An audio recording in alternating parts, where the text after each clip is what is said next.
మన ఛానల్లో మొదటిసారి అయితే వ్లాగ్ అయితే చేయబోతాను. రీసెంట్ గా నేను నా వైఫ్ తో కలిసి మొదటిసారి వైజాగ్ అయితే వెళ్ళాను. వైజాగ్ ప్రకృతి అందాలు చూడడానికి నా రెండు కళ్ళు అయితే చాలేదు, అంత అందంగా ఉంది వైజాగ్ సిటీ. నా వైఫ్ కి ఆంధ్ర యూనివర్సిటీలో కొంచెం పనుల వల్ల వెళ్లాల్సి వచ్చింది. ఫస్ట్ మేము వైజాగ్ బీచ్ కి అయితే వెళ్ళాం. బీచ్ అయితే అదిరిపోయింది. అక్కడ అందాలు చూడడానికి నా రెండు కళ్ళు కూడా చాలేదు. మావిడ అయితే ఆ సముద్ర పొలాలు చూసి ఊరికే భయపడిపోతుంది. మేము సాయంత్రం 5ంటికి అయితే వెళ్ళాం. అందువల్ల అక్కడ లైటింగ్ సరిగ్గా లేదు, అందుకే తర్వాత రోజు మళ్ళీ వచ్చాం. ఇక దొరికింది ఛాన్స్ అని చెప్పి మేము ఫోటోషూట్ కూడా స్టార్ట్ చేసాం.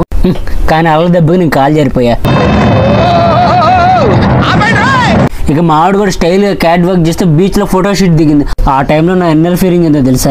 రామచంద్ర భరించలేకపోతున్నాను రా. ఇక బీచ్ వెదర్ ని ఎంజాయ్ చేస్తూ వైజాగ్ పీపుల్ అంతా స్ట్రెస్ రిలీఫ్ అవుతున్నారు. మీరు కూడా ఎప్పుడైనా వైజాగ్ వచ్చినప్పుడు బీచ్ కి అయితే రావడం మర్చిపోకండి. అసలు ఇక్కడ వెదర్ అయితే చాలా అంటే చాలా బాగుంది. తర్వాత బీచ్ ను ఆనుకొని సబ్మెరీన్ అయితే ఉంది. దాని వైపు లుక్ వేసి బీచ్ నుండి బయటకి అయితే వెళ్ళిపోయాం. తర్వాత వైజాగ్ లో ఫేమస్ ప్లేస్ అని కైలాసగిరికి అయితే వెళ్ళాం. మా ఆవిడ వైజాగ్ వెళ్ళగానే కైలాసగిరి తీసుకెళ్ళాలి చాలా సార్లు అడిగింది. కైలాసగిరి బ్యూటిఫుల్ లొకేషన్స్ అన్ని చూడడానికి ట్రైన్ ఫెసిలిటీ కూడా ఉంది. కానీ మేము ఆ రోజు వెళ్లే టైంకి ఆ రోజు ట్రైన్ అయితే వెళ్ళట్లేదు, నడుచుకుంటూనే వెళ్ళాం. అక్కడ ఉన్న లొకేషన్స్ అన్ని చూడడానికి నడుచుకుంటూ వెళ్ళడమే బెటర్ అనిపించింది. తర్వాత కొంచెం దూరం వెళ్ళగానే ఆది దంపతులని శివపార్వతుల విగ్రహాలు అయితే కనిపించాయి. శివపార్వతుల విగ్రహాలు అయితే చాలా పెద్దగా అద్భుతంగా ఉన్నాయి. వాళ్ళకి నమస్కరించుకుని చక్కగా ఫోటోలు అయితే దిగాం. తర్వాత కొంచెం ముందుకు వెళ్తే జిప్ లైన్ అనే అడ్వెంచరస్ రైడ్ ఉంది. చాలా మంది ఆ రైడ్ ఎంజాయ్ చేస్తూ కనిపించారు.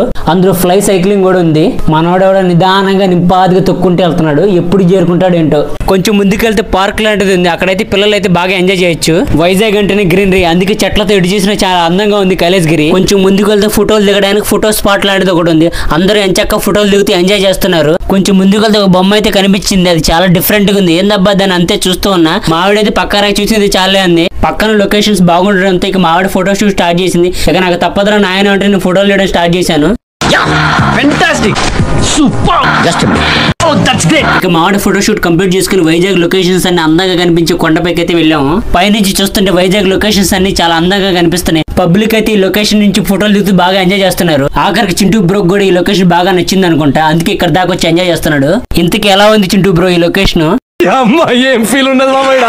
మొత్తానికి ఇలాంటి బ్యూటిఫుల్ లొకేషన్స్ అన్ని చూసిన తర్వాత మాకు చాలా స్ట్రెస్ రిలీఫ్ అయితే అయ్యింది. ఇలాంటి లొకేషన్లకు అప్పుడప్పుడు వస్తుంటే మన మనసు చాలా ఉల్లాసంగా ఉత్సాహంగా ఉంటుంది. ఇక ఇక్కడ ఉన్న లొకేషన్స్ అన్ని చూడడం అయిపోయిన తర్వాత వెళ్లే ముందు శివపార్వతిని మళ్ళీ ఒకసారి నమస్కరించుకుని బయలుదేరాము. మళ్ళీ ఈసారి వైజాగ్ వచ్చినప్పుడు అరకు మరియు సింహాచలం గుడికి ఖచ్చితంగా వెళ్తాము. ఈ వ్లాగ్ మీకు నచ్చినట్లయితే ఖచ్చితంగా లైక్ చేసి సబ్స్క్రైబ్ అయితే చేయండి. నెక్స్ట్ టైం ఇంకో మంచి వీడియోతో కలుద్దాం. Bye friends.